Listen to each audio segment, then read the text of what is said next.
Before I say it, I'm actually going to tell you the story of how I figured this out. And it was 2 years ago when I was taking therapy. I was complaining to my therapist. I was like, okay, well, I'm doing all the right things.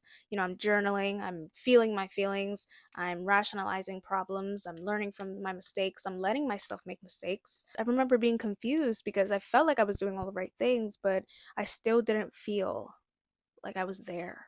I still didn't feel like I made it to self love. So I asked her, I was like, how do I know when I've reached self love? And she turns to me and she goes, hello, my darlings, and welcome back to my channel. If you are new here, welcome. If you are returning, welcome back. Either way, I'm happy to have you. In today's video, I'm going to be sharing with you some key things that I learned when I started my healing journey that I feel like you could benefit from if you're recently starting yours, or maybe you're on your healing journey right now and you just want to learn a little bit more about it, which we love. Okay, so because we're running on a little schedule here, I'm just going to get right into it. Okay, starting off with number one. A key thing that I noticed when I started my healing journey is that it will get a little lonely. Now, what do I mean by it's going to get lonely? Well, in all aspects, because you're going to be outgrowing people, you're going to be outgrowing old versions of you, thought patterns, habits, hobbies, all of it. You're going to be in the process of creating a new identity. So in order to create a new identity, you have to destroy the old one. What happens when we destroy things? Well, everything collapses around us. Everything that was ever attached to our soul at the time has to go, because now we're shedding new layers. We're shedding an old skin. You're going to be realizing how you used to navigate through certain situations that maybe you don't agree with anymore. Maybe you have a different coping mechanism for that. In a way, you're just kind of reevaluating your old identity, paying attention to what you're going to take with you in this new journey, what you're not going to take with you. You're just going to be relearning the way back home to yourself. The goal is always going to stay the same. The goal in the end is just to learn how to be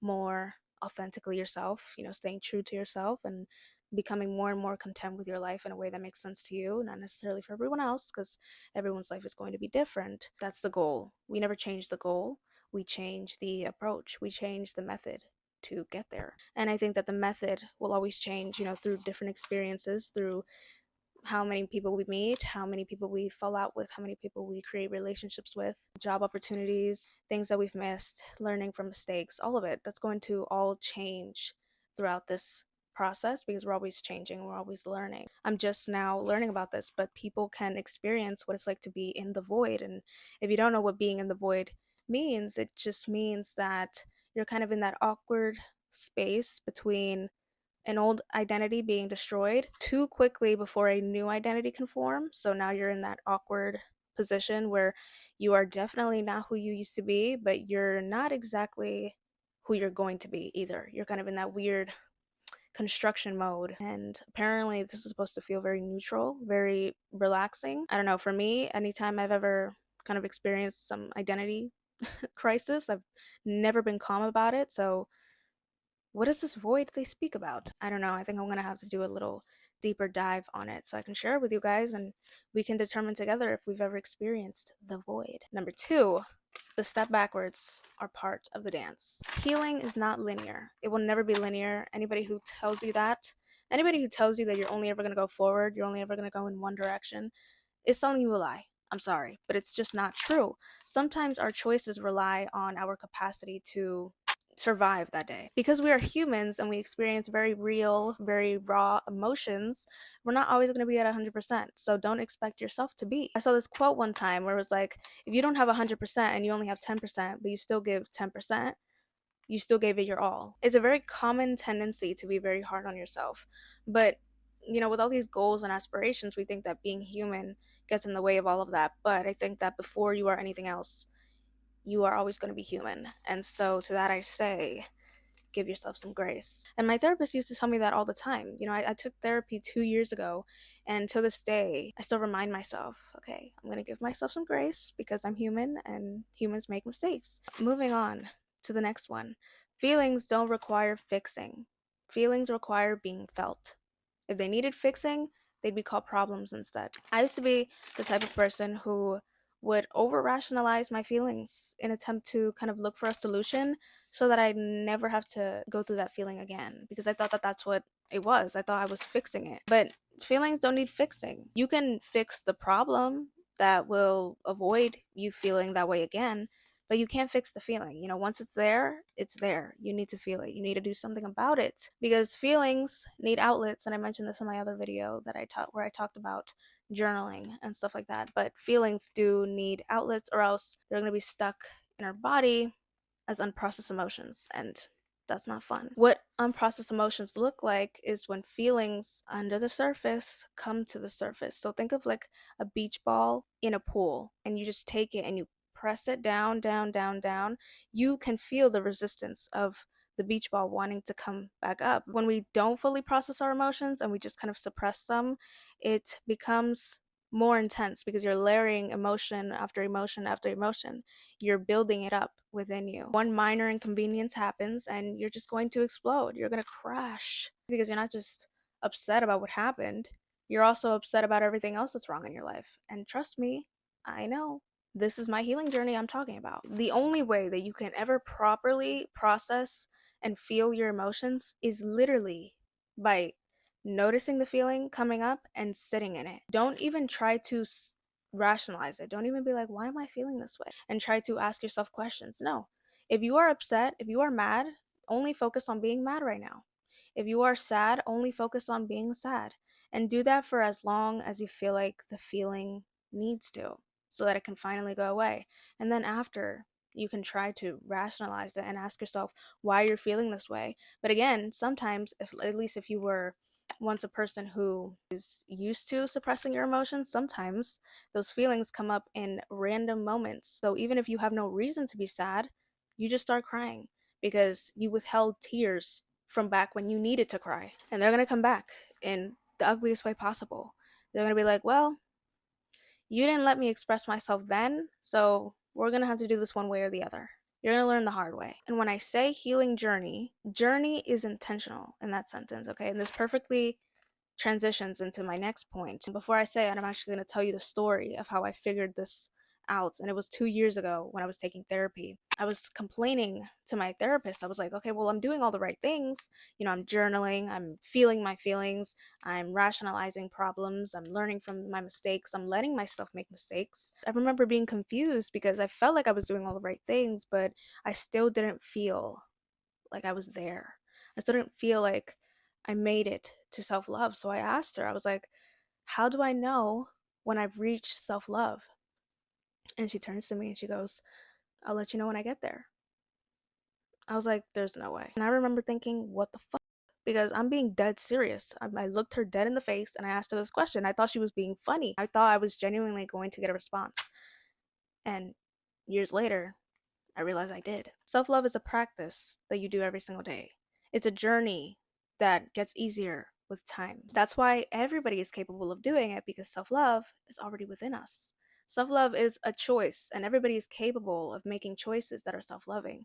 That's why when they say you can love yourself because love is already within you, that's what they mean. You are capable of making choices that are self loving. And that's why it tends to fluctuate. Some days you'll forget about self love and you'll just do the most familiar thing, which isn't very self loving sometimes. Sometimes our fear is stronger than our boundaries, so we fail to speak up. And that's just what it is. It's normal to fluctuate. Some days you'll be more self loving than other days, but that's just because it's a choice. And how liberating is that? Imagine if self love was an identity that you knew was prone to fluctuating. So whenever self love fluctuates, we just lose sense of who we are. No. And especially now that we're on the topic of self love, let's also talk about the highest version of ourselves. Our highest self is just the version of us that doesn't give up. We get so attached to the aesthetic of it, we get so attached to the visuals and the habits and the hobbies, like going to the gym every single day, or drinking matcha before you drink coffee, or reading 10 pages every single night, or I don't know, journaling repeatedly 2 times a day, 3 times a day.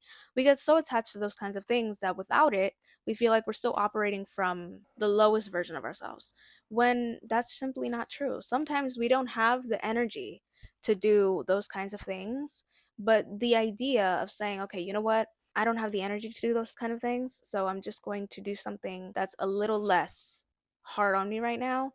that is still trying. You do realize that, right? Our highest version of ourselves, again, it's just the version of us that doesn't give up on us. It's just the version of you that doesn't stop, that doesn't quit, that doesn't see you as any less because you fell off your shit. And so the highest version of yourself isn't somebody who looks aesthetically pleasing online. It's the version of you that understands what you need in that very moment. Because think of the opposite. To be the lowest version of yourself is, I think, probably depression, and that's a very strong word.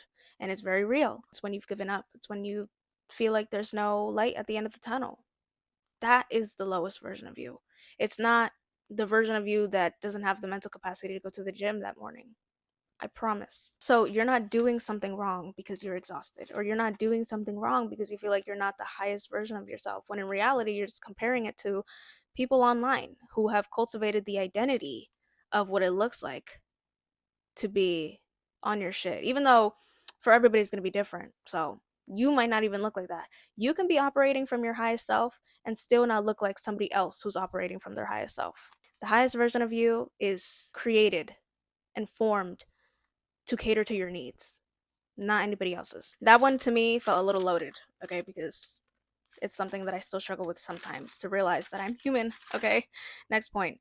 You do not need to matter to every single person in the world. You only need to matter to the people that matter to you. Think of being liked by somebody as a compliment to your existence. Somebody is like, you know what, I like you because you are you. Everything about you, I like it. So, would that mean more to you coming from somebody who you don't really admire compared to somebody that you do admire? I mean, all compliments are nice. It's all just confirmation of how great we are and how amazing you are. But think about it. Wouldn't it hit different if it came from somebody that you look at and you go, no way, you're complimenting me? Look at you. Being liked by everyone isn't necessarily, first of all, it's unrealistic. Okay, you're incapable of being liked by everyone, and you're incapable of liking everyone. Let's hold ourselves to that standard as well. You can't just be upset with people who don't like you when you aren't even capable of liking other people. Okay, liking all people, sorry. You are capable of liking people. You understand my point. Okay, being disliked is actually a very big blessing, because it's almost filtering the people that you would get along with. People naturally remove themselves when they feel like the energy is misaligned. So when people do that for you and people dislike you and they just move out of your own way, you shouldn't take it as an offense. You should take it always as a compliment. Thank you for not wasting my time. But being liked by the right people that you feel good being liked by, not because of superficial validation, but also we share the same values, we share the same morals, and you like me and I like you. How much more proof do you need that you're in the right direction than that? And the last key thing that I still, to this day, ask myself on my healing journey, that has to do with perspectives and stuff, but instead our own perspective. What role do you want to play in your own life? Do you want to be the one who waits for love because she feels like she's not capable of feeling it right now, or maybe she hasn't realized that love is already within her and she just hasn't cultivated that? Do you want to continue being the side character of your own life when you should be the main character? Do you want to continue being the guarded one who doesn't let vulnerability show out of fear of being abandoned? What role do you want to play in your own life? Because we know what roles other people play in our lives. Your friend, your best friend, your boyfriend, your girlfriend, all that kind of stuff, your parents, your mom, your dad. That question gives you freedom. That question gives you control over your own life. And how do you see that question? Do you see yourself living in a movie, in a play? Or do you see yourself as the author of your own story? What role do you want to play in your life? Figure it out now so you can cultivate it. We have made it to the end of the video. I really hope that you enjoyed this video as much as I enjoyed making it for you, and I will happily see you in my next one. Bye-bye.